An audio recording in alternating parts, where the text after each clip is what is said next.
But developing tonight at 6 after nearly a year of postal problems in Georgia, Postmaster General Louis DeJoy is announcing the search for his replacement. The move follows intense criticism of his plan to overhaul the U.S. Postal Service, which caused dramatic drops in delivery times. Liza Lucas has more on this announcement.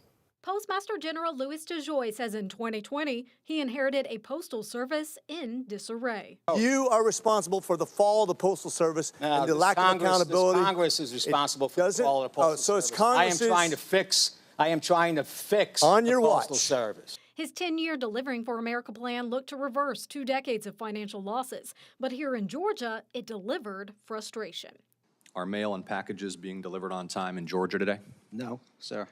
The launch of a regional processing and distribution center in Palmetto last February led to complaints of delayed or misplaced packages, tax documents, and prescriptions. This isn't, oh, your package is lost. This is, you're messing with my family's health. On-time delivery rates for first-class mail also dropped to a low of 36% in March. And for months, DeJoy faced increasing scrutiny. All the AI with all the computer systems, you're worse than if I took a horse and picked up the mail and delivered it 2 miles down the road. Even as mail service slowly improved, Georgia Senator John Ossoff proposed more oversight of the Postmaster General, introducing legislation that would set term limits and require congressional approval for the position.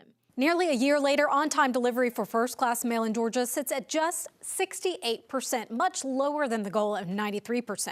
The Postal Service most recently blaming winter weather for the delays. Meanwhile, customers report problems with regional hubs in other states. In Monday's letter to the Board of Governors, Postmaster General DeJoy stood firmly behind his efforts to transform the Postal Service, saying he faced an unceasing resistance to change and that the most obvious solutions received illogical and irrational scrutiny from those he says that have no responsibility for ensuring the financial viability of the Postal Service.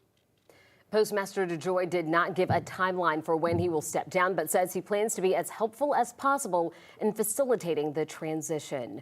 Meanwhile, Senator John Ossoff sent a response to the announcement, saying in part, as the Board of Governors begins its search for a replacement, I urge them to find new leadership that will swiftly restore normal service that Georgia families and businesses can rely on.